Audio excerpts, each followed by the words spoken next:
Be honest with me, guys. Do you miss the old intro? I can't believe I'm saying this 2 years later. I think it is. What's going on, Naruto fans? It is your boy, Danucci. You're the Uchiha clan. Welcome. Now, before we get started, don't forget to like, subscribe, hit the little bell. Don't forget to activate your Mangekyo Sharingan. And let's get right into this video.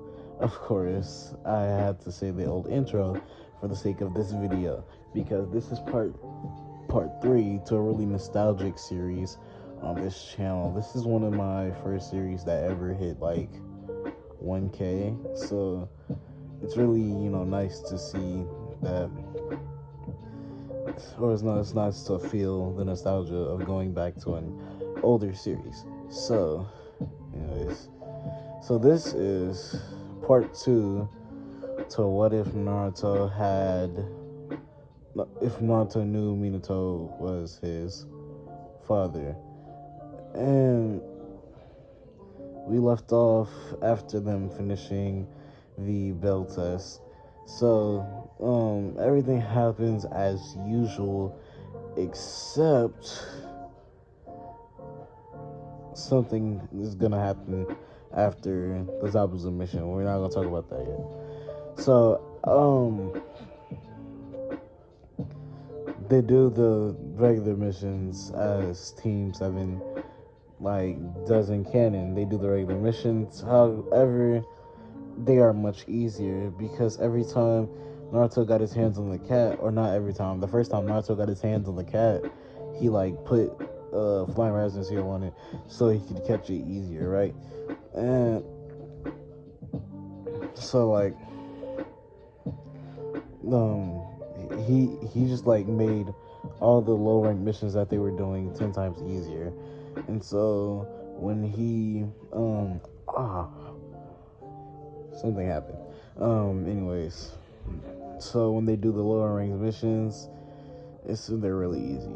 And so they asked for higher ranked missions. Even Kakashi was like, "You're gonna have to give my team some higher ranked missions." And he was like, "All right." He gives them the Zabuza Land of Waves mission, taking what is his name again? Bridge builder Tazuna, right? Tazuna. Taking Tazuna to the Land of Waves, and they set off the next day. And as they were walking, Naruto notices an abnormal puddle, but chooses to ignore it, but keeps it in the back of his mind. And so Kakashi noticed this as well, but didn't say anything, because it's like in the middle of summer in the Naruto world, so the puddle is very like out of the ordinary. So they are walking, and all of a sudden they get attacked by these two rabbits. They were so Naruto, trying to look cool as he does in canon, he throws two shuriken and scares two rabbits, but it was actually the twins substituting as they substituted the rabbits into their position so they could remain unseen. So, and then a little later along the walk, they are attacked by the two twins, and Naruto on the fly does what he thinks he should do. And so he creates a clone. The clone throws a flying Raijin little shuriken. He throws a flying Raijin shuriken, and he teleports to the other side of the chain.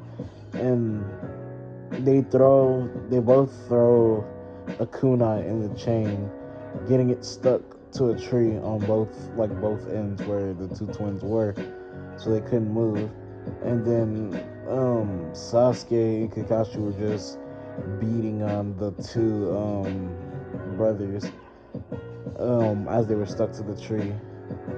And then Naruto was like, "I didn't even think about it. I just did it.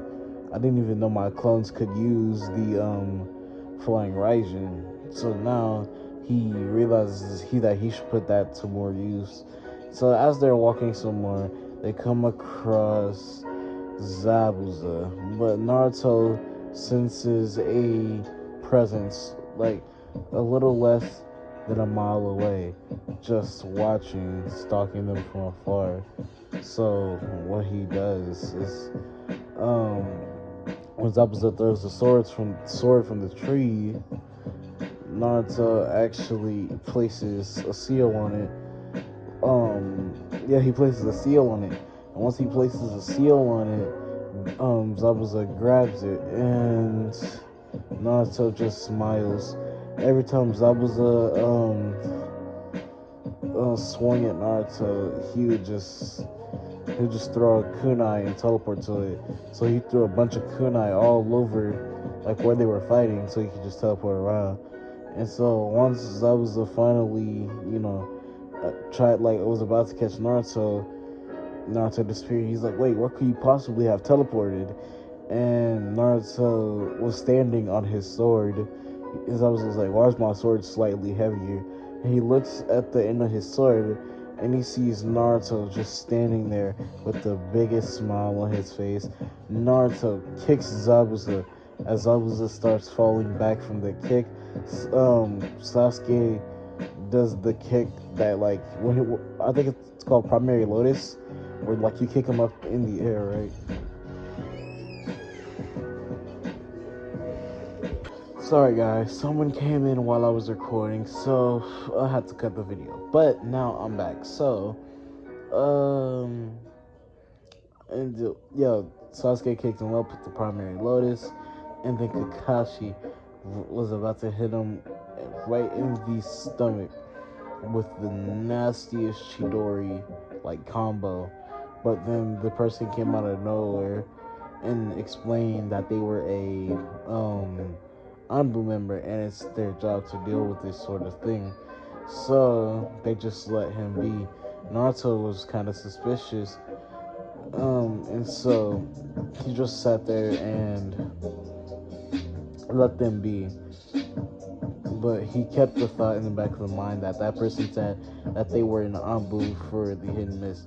So they just kept walking, and eventually they made it. Eventually they made it to the Land of Waves with Sazuma's daughter and grandson. I forgot his name. Let's call him Caillou because he was a crybaby bitch, to be honest. But hey, anyways, so everything goes as normal. Naruto already knows how to wall walk and water walk, so that was just a piece of cake for him. So he just had a couple free days to figure out like his own techniques and stuff. And so while he was doing that, the encounter with, I think his name was Inoru, I'm not sure, but that encounter with fucking Caillou happens as it does in canon. And then Kakashi explains that no one likes Naruto because something he couldn't even control, and he still tries just keeps a smile on his face. And his guess is that he's just tired of crying. So,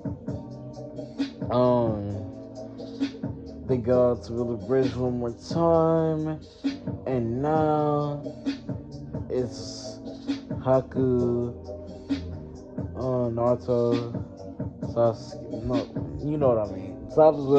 Team Zabuza versus Kakashi on the bridge this time. Sasuke almost dies once more, and then Naruto goes berserk. But this time, Berserk Naruto has the flying Raijin. So what he does is that with like his tails, he used his tails. Actually, no, he used the chakra like from his tails as like flying Raijin markings. So he didn't actually have to use the markings, he just used it like his chakra. So he just placed pieces of his chakra inside the little glass dome, like the glass mirror dome, and just started teleporting around at like high speeds, creating this like ball of like heat and just like energy, exploding the ice mirrors, like the crystal ice mirrors jutsu, and leaving Haku almost dead. And Zabuza was kind of terrified, and Naruto was defeating him. Gato showed up, and Gato got collapsed. So, they named it the Great Naruto Bridge because Naruto saved the day. And so, um, when um when they went back, Naruto Naruto got a like urgent request from the third Hokage, and it was a team switch request that he was switched to Team Asuma. Kakashi he was getting kind of hysterical because he was like, wait, why are you switching his team? There's nothing wrong with him being on my team. He was like, on the contrary, Kakashi, um, you might be going easier on him because you basically raised him. He's like, if anything, I'll go harder on him.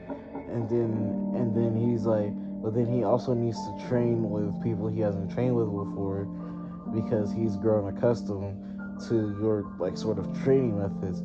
And Kakashi couldn't even argue with that one. So Naruto would be switching to Asuma's team with the replacement of Choji. So him and Choji switching places.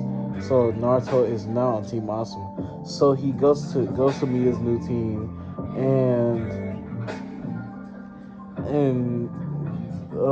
they're like they heard about the Zabuza incident and what happened, and Naruto starts to smile like nervously because he didn't think like people knew. So he was just like, yeah, that happened. And then they were like, that's so cool. Even the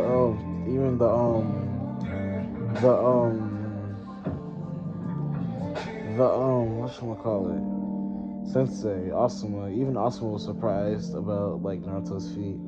And that's where we're gonna leave this part off. I hope this wasn't too short. Try to make a longer part later. But yeah, hope you guys enjoy it. Peace. See you in the next Great Ninja War. Oh, so cringy.